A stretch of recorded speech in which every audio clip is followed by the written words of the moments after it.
ಇವತ್ತು ಇಡೀ ದೇಶದಲ್ಲಿ, ರಾಜ್ಯದಲ್ಲಿ, ವಿಶೇಷವಾಗಿ ಕರ್ನಾಟಕದಲ್ಲಿ, ಬೆಂಗಳೂರಿನಲ್ಲಿ, ಇವನ್ ಬೀದರ್ನಲ್ಲಿ ಎಲ್ಲ ಕಡೆ ಏನು ಹಾಹಾಕಾರ ಎದ್ದಿದೆ. ಅಡುಗೆ ಅನಿಲ್ ಸಿಲಿಂಡರ್, ವಾಣಿಜ್ಯ ಸಿಲಿಂಡರ್ಗೆ ಸಿಗ್ತಾ ಇಲ್ಲ, ಜನರಿಗೆ ಆಹಾರ ಸಹಿತ ಸಿಗ್ತಾ ಇಲ್ಲ, ಕಾಳಸಂತೆಯಲ್ಲಿ ಮಾರಾಟ ಮಾಡ್ತಾ ಇರ್ತಕ್ಕಂಥದ್ದು ನಾವು ನೋಡ್ತಾ ಇದ್ದೀವಿ. ಮತ್ತು ಪುನಃ ನಮಗೆ ಏನು ಕರೋನಾ ಸಮಯದಲ್ಲಿ ರೆಮ್ಡೆಸಿವಿರ್ ಇಂಜೆಕ್ಷನ್ ಕಾಳಸಂತೆಯಲ್ಲಿ 30,000 ರೂಪಾಯಿವರೆಗೆ ಮಾರಾಟ ಮಾಡಿದಂಥದ್ದು ಇದು ನಾವೆಲ್ಲ ನೆನಪಿಸ್ಕೊಳ್ತಾ ಇದ್ದೀವಿ. ಇದು ಅದಕ್ಕಿಂತ ಹೆಚ್ಚಿನ ಒಂದು ಗಂಭೀರವಾದಂಥ ಒಂದು ಪ್ರಕರಣವಾಗಿದೆ. ಕೇಂದ್ರ ಸರ್ಕಾರ ಸಂಪೂರ್ಣವಾಗಿ ಇದ್ರ ಬಗ್ಗೆ ಆಲೋಚನೆ ಮಾಡಲಿಕ್ಕೆ ವಿಫಲವಾಗಿದೆ. ಕೇಂದ್ರದ ಪೆಟ್ರೋಲಿಯಂ ಮಂತ್ರಿ ಆದಂಥ ಹರ್ದೀಪ್ ಪುರಿ ತನ್ನದೇ ಆದಂಥ ಎಫ್ಸ್ಟೈನ್ ಫೈಲಲ್ಲಿ ಅವರು ಸೇರಿಕೊಂಡು ಇವತ್ತು ಅವ್ರು ಯಾವುದೇ ರೀತಿಯ ಕ್ರಮ ತೆಗೆದುಕೊಳ್ಳಿಕ್ಕೆ ಸಾಧ್ಯ ಆಗ್ತಾ ಇಲ್ಲ. ತತ್ಕ್ಷಣವೇ ಅವರು ರಾಜೀನಾಮೆ ಕೊಡಬೇಕು. ಕೇಂದ್ರ ಸರ್ಕಾರ ಈ ಏನು ಸಮಸ್ಯೆ ಇದೆ ಇದನ್ನು ತತ್ಕ್ಷಣವೇ ಬಗೆಹರಿಸಬೇಕು.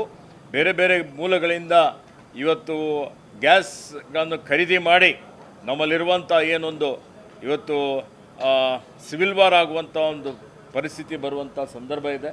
ಹೀಗಾಗಿ ಆ ರೀತಿಯಲ್ಲಿ ಆಗದೆ, ಕಾಳಸಂತೆಯಲ್ಲಿ ಮಾರಾಟ ಆಗದೆ ಜನರ ಸಮಸ್ಯೆ ಬಗೆಹರಿಸಬೇಕು ಅಂತೇಳಿ ಒತ್ತಾಯ ಮಾಡ್ತಾರೆ. ನೋಡಿ, BJಪಿಯವರು ಆತ್ಮಾವಲೋಕನ ಮಾಡಿಕೊಳ್ಳಲಿ. ಈ ಯುದ್ಧ ನಡೀತದೆ ಅಂತೇಳಿ 3 ತಿಂಗಳಿಂದ ನಡೀತಾ ಇತ್ತು. 3 ತಿಂಗಳಿಂದ ನಡೀತಾ ಇದ್ರು, ಯಾಕೆ ಇವರು ಪೂರ್ವ ಸಿದ್ಧತೆ ಮಾಡಿಕೊಳ್ಳಲಿಲ್ಲ? ಇವರೇನು ಇವತ್ತು ಇವರು ವಿದೇಶ ನೀತಿ ಏನಿದೆ, ವಿದೇಶಿ ನೀತಿಯಲ್ಲಿ ಇವರು ವಿಫಲಗೊಂಡಿದ್ದಾರೆ. ಇವರು ಸಮನ್ವಯ ಕಾಪಾಡಿಕೊಂಡು ಹೋಗಬೇಕಾಗಿತ್ತು. ಯಾರ ಪರ ಯಾರ ವಿರೋಧನೂ ಇರದ ರೀತಿಯಲ್ಲಿ ಎಲ್ಲರ ಜೊತೆಯಲ್ಲಿ ಸಂಪರ್ಕ ಚೆನ್ನಾಗಿ ಇಟ್ಕೊಂಡು ಬಿಡ್ತಿದ್ರೆ ಈ ಸಮಸ್ಯೆ ಆಗ್ತಾ ಇರಲಿಲ್ಲ.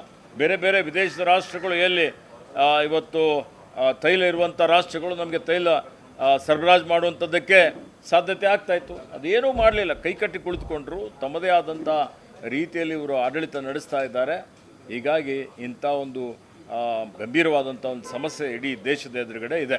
ನೋಡಿ, ಯಾವುದೂ ಆಗಿಲ್ಲ, ಅದು ಆಂತರಿಕ ನಮ್ಮ ಪಕ್ಷದ ವಿಚಾರ ಇದೆ. ಎಲ್ಲವೂ ಸರಿಯಾಗಿದೆ. ಭಾಳ ಸೌಹಾರ್ದಯುತವಾಗಿ ಸಭೆ ನಡೆದಿದೆ.